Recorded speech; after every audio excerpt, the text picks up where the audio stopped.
As 92 drew to a close, I had just been on the Missouri for her decommissioning in Long Beach, and I decided I wanted to do something really exciting. And I put together a group called the Iowa Class Preservation Association. The New Jersey had gone to New Jersey, the Missouri to Pearl Harbor, and then now Norfolk's got to Wisconsin. The only ship without a home was going to be the USS Iowa. And I was contacted by a former Korean veteran who served on this ship named Brian Moss, and he asked me if we would change our mission from helping other groups to just go after the Iowa ourselves. I've seen how this process works, and it's a very difficult process and a lot of things that have to happen in order to be able to have a ship donated to a group like ours. But I felt the passion in these crew members' voices and their hearts. A sense of pride, number one. Number two, we did good. Number three, it was an honor. We decided that we would commit our efforts and our resources to saving this ship and bringing it here to the Port of Los Angeles. He actually asked us for permission to get involved in this because he knew it would take a lot of time and a lot of dedication. And of course I said yes, because the concept of your dad being in charge of a battleship is pretty awesome. When we started Pacific Battleship Center, we decided it was really important to save the vessel, and that was our main goal, was to make sure the vessel had a home, and we succeeded at that in record time. A lot of this major campaign to get the awareness, to let the port know how important this project is to the citizens and the communities and the region of Los Angeles was through the efforts of Councilwoman Janice Hahn. Bringing the Iowa here is a win-win for the port and for the entire city of Los Angeles. We're here in Suisun Bay, which is home of the Ready Reserve Fleet, and this is where the ship has been since 2001. Our group is up here right now on the Iowa with our ship team, going through the detail that's going to be required to bring the ship back to life so that visitors can come on board. So we've got a team of Jonathan Williams and James Musau that are specifically tasked as our special ops team today, and they're actually mapping out a safe tour route and figuring out how we can get guests down there to the powder magazine safely. It's important to us because we want to make sure that folks that are in wheelchairs or have handicaps have the capability of getting to different parts of the ship, especially being Roosevelt's ship. We have painters on board that are coatings experts. They're doing calculations of heights so that we can figure out how much scaffolding is going to be required. We have a decking expert that's going to be here taking a look at all the decking, mapping out all the areas where the decking needs to be replaced immediately. We also have somebody coming on board on Friday who's going to give us cost estimates to dry dock the ship if we have to dry dock her up here. So that's the kind of detail that these guys are going to be performing for us over the next week. Why not go to where veterans congregate to be able to show them what we're doing for them, but also to thank them for what they did for us.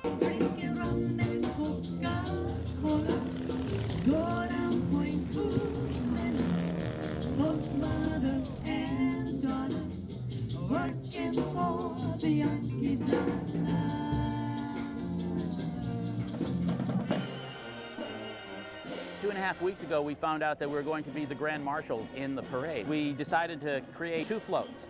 The first one was a 40-foot-long USS Iowa. It looks gorgeous. We wanted to celebrate the veterans, and so we had another float where we had veterans riding on board.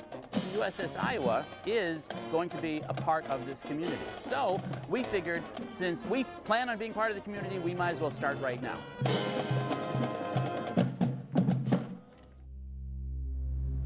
The ship operations director, which is the role that I'll take on here, was the one role that the president of PBC was having trouble filling. They were looking for somebody that really had a passion for battleships, for what we intended to do with the ship, to display it in a way that we all think is appropriate. And when you walk on board, you'll have a sense that she's a living ship and not just a dead ship. They're missing one of the control machines. These are the firing keys for firing weapons. Salvo key, this is the automatic firing key, and this is the hand firing key. It's kind of a unique experience. This is the last time that any battleship made in America, actually anywhere in the world, will be not reactivated, but rather prepared for tow, shipyard work done, and then towed to a new location. So it's kind of an honor, really. It's a lot of fun, too. The previous week we had done the ballasting and gotten through that week pretty well. And come Monday morning we started to work on the physical preparation, which is pulling out the various lines. Bill and I were down in the engine rooms, closing off spaces, removing the dehumidification tubing. It's amazing how many different styles of hatches there are.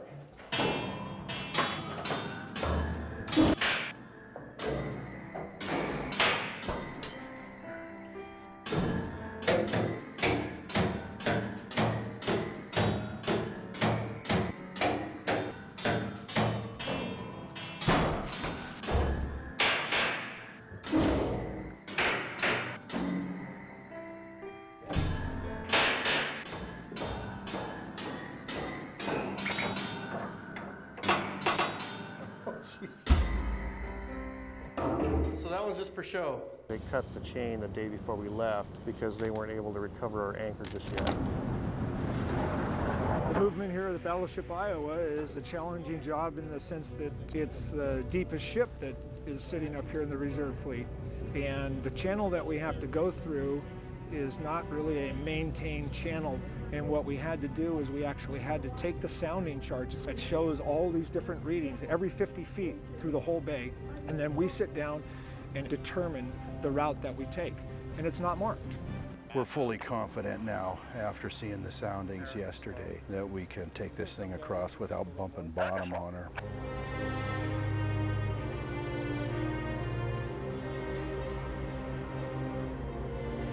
This is considered to be a dead ship tow, which means that the ship does not have its own main propulsion. We determined that we need 4 tugs to move the ship safely. We designate one of the tugs as what we call a power tug, which is at the actual fore and aft motion of the ship. We got to get across the shoal, but then right after we get over the shoal, we have a narrow bridge that we have to go through.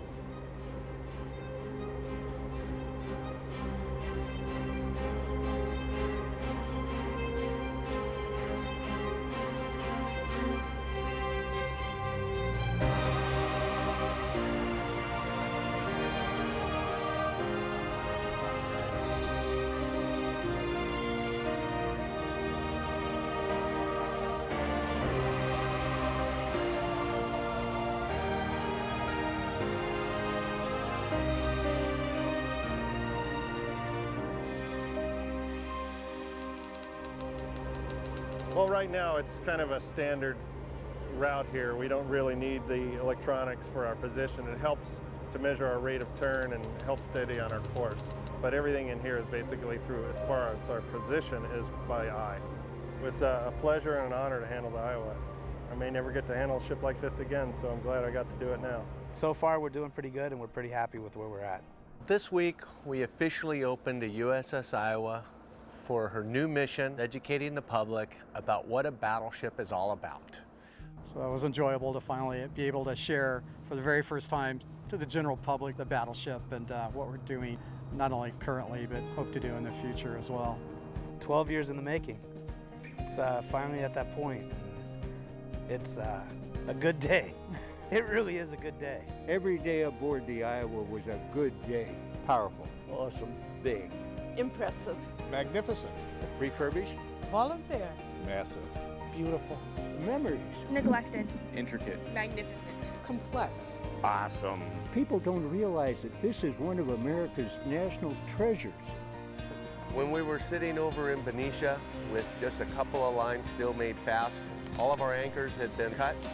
When we transferred the vessel to the Pacific Battleship Center from the MARAD facility, that was a pretty momentous occasion, but in reality, Crowley still had responsibility of the ship for the tow. Until we finally put on our last mooring line and the last Crowley tug left, at that time it kind of set in, wow, the ship really is ours. And when we stepped on this ship for the last 5 years to go do our ship checks, the one thing that we couldn't do is we really couldn't start working on her. We saw the paint peeling, we saw the rust accumulating, we saw the deck deteriorating, and now finally we have that realization, nobody can stop us. We can actually start working on this ship right now, and that's what everybody wants to do. So, be careful what you wish for. Gentlemen, we have lights on the ship. Holy cow. You might just get it.